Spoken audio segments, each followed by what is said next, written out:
Hi people, I should go out more in these spring days. Anyway, this is the recording process for a sampler, any sampler on the market.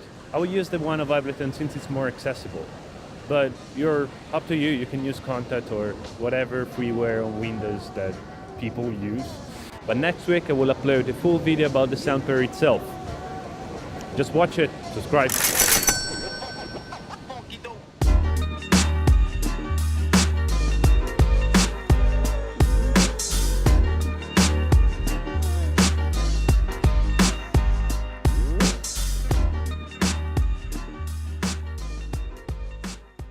Before starting, you need to think on what you want as a result for your music or composition. It should be something complex to build new from scratch. If it's a preset from a VST, you're just wasting your time.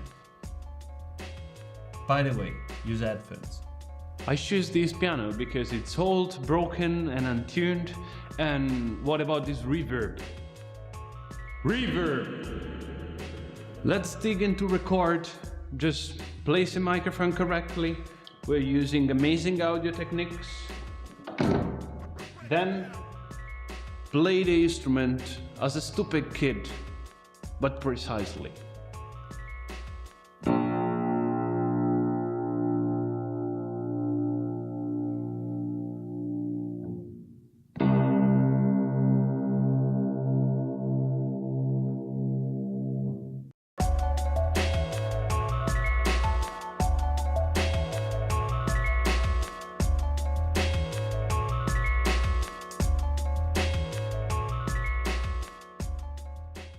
Try to have the same pressure on all the notes. If this is what you want to have, just do this on all the note.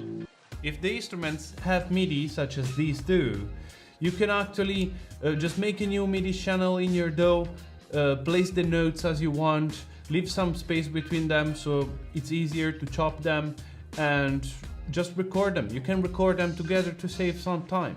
Record always to the best quality you can. I will never stop saying it. The sampler will fill the gaps between the notes that you didn't record using pitch shifting. Usually it's very good for small gaps, but the more notes you you record, the better precision you will get. For analog synthesizers and digital ones, usually one note for any scale, like for example a C.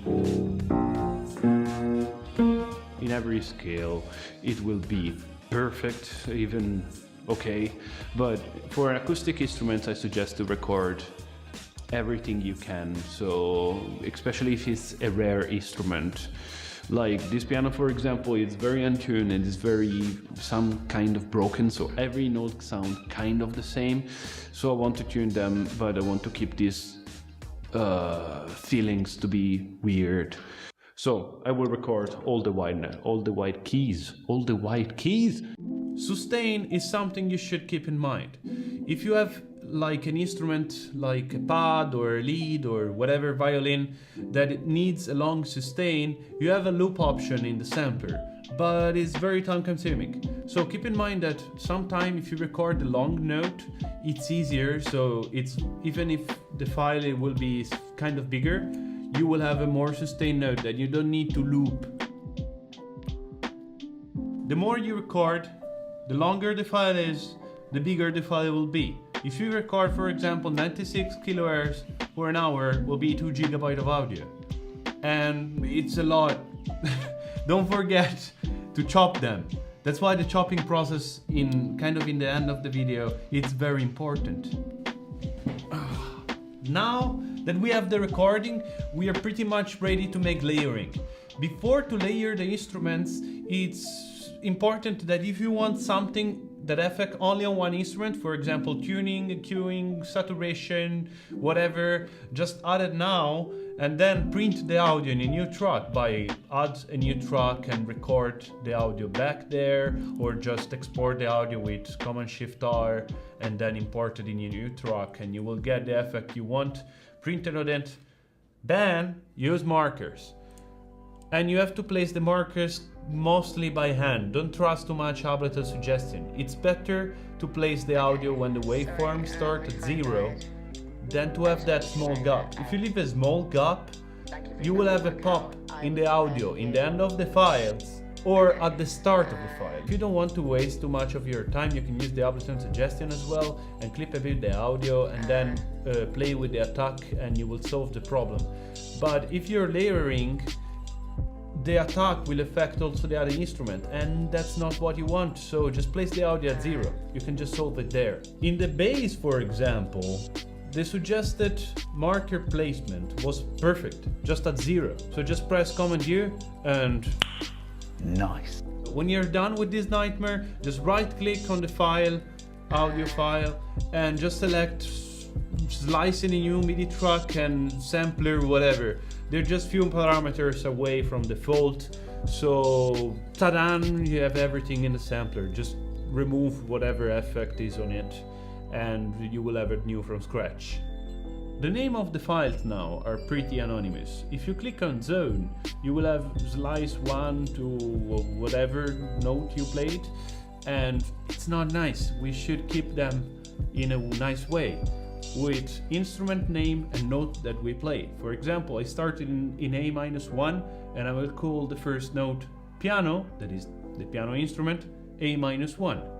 After you rename them, you can select them all using Command A and just chop them.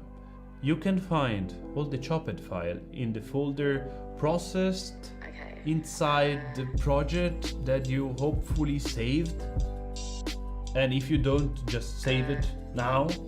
Maybe don't save it only, collect all and save, so you will have all the files. Everything will be there. You can uncheck factory packs because who cares? The notes that you just chopped now can be used in any sampler, can be used in Contact or whatever Windows freeware you want to use. But we continue on Ableton. Let's go ahead. If you're still alive, just make the side with notes bigger. Just right click and make a large thing, and then route key by key to the correct pitch. Yes, it's boring, I know. Then right click and arrange them around the root key, so you will have all the keys that you didn't press before or you didn't record, and sampler will replace them for you. And good. If you want to be sure, just place a tuner from the audio effects, just to check that you did a nice job. And if everything is correct, well, you're Master Jedi. I have to do this 3 more times! No!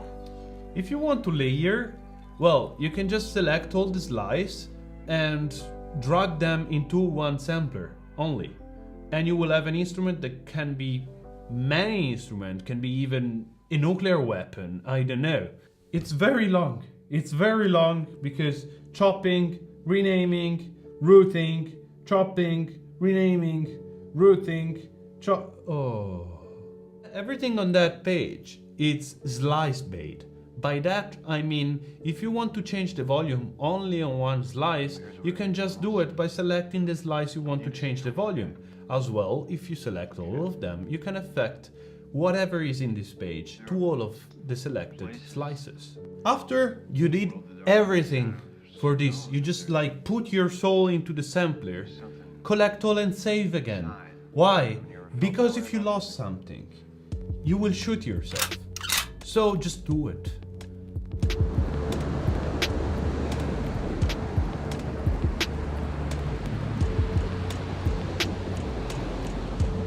This process is simple to understand, but it's easy to make mistakes because it's very repetitive.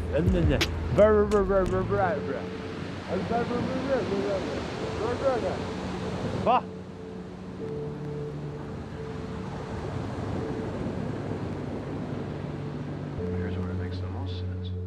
If you like this video, drop a comment, like, send dogs, hit the bell thingy, and thank you for watching.